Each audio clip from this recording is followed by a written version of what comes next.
हिंदी में टाइप्ड संक्षिप्त पुस्तक रघुकुल गाथा, लेखक विद्वत्वर प्रोफेसर के सुब्रमण्य अय्यर, अध्यक्ष संस्कृत विभाग, लखनऊ विश्वविद्यालय के शिष्य गोपाल कृष्ण शुक्ल IAS से एक अंश का 3 मिनट का नरेशन वीडियो बनाया गया है, जिसमें कालिदास के अनुसार राजा दिलीप की राज्य करने की शैली का संक्षिप्त वर्णन है। अथ राजा दिलीप की राज्य करने की शैली का संक्षिप्त वर्णन। लेखक गोपाल कृष्ण शुक्ल।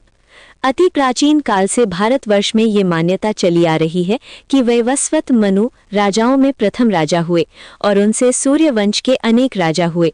सूर्यवंश इसलिए कहा गया कि राजा मनु सूर्य की संतान थे। सूर्य का एक नाम विवस्वान है, अतः मनु वैवस्वत नाम से प्रसिद्ध हुए। इन्हीं वैवस्वत मनु के वंश में आगे चलकर परम चरित्र वाले परम प्रतापी राजा दिलीप हुए।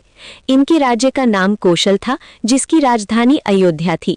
महर्षि वाल्मीकि ने रामायण में अयोध्या नगर का जो वर्णन किया है, उससे प्रकट है कि उस समय में भी अयोध्या नगर की जो संरचना थी, वो आज के नगर विकास की परिकल्पना और नागरिक सुविधाओं से किसी रूप में कमतर नहीं थी।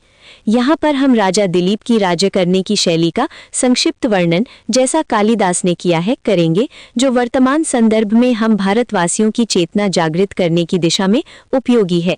राजा दिलीप अपने राज्य के निवासियों की श्री वृद्धि के लिए ही उनसे कर लेते थे। जिस प्रकार सूर्य पृथ्वी पर स्थित जल को ग्रहण करता है और उसका हजारों गुना जल पृथ्वी पर ही बरसा देता है, उसी प्रकार राजा दिलीप कर तो लेते थे, पर कोशिश ये करते थे कि हजारों गुना ज्यादा लाभ राज्य में रहने वालों को मिले।